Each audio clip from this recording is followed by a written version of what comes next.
નમસ્કાર ફ્રેન્ડ્સ, આજે આપણે જોવાનું છે ફ્યુચર ટેન્સ. એમાં will ની સાથે આપણે going to ક્યારે વાપરી શકીએ, will ની જગ્યાએ આપણે going to ક્યારે વપરાય છે એટલે આપણે શીખવાનું છે મિત્રો.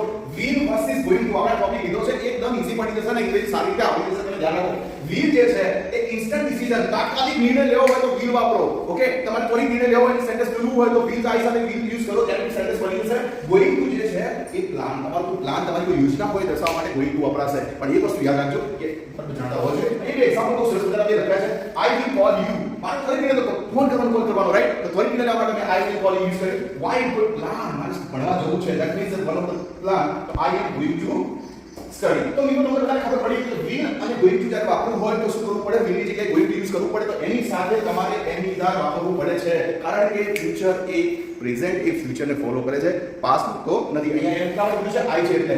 ઓકે, આવું રીતે સારું અંગ્રેજી જાણવા માટે મારી સાથે બનાવી રહેજો. મારી ચેનલને શેર કરજો, સબસ્ક્રાઇબ કરવાનું ભૂલતા નહીં. Keep a smile. Thank you very much.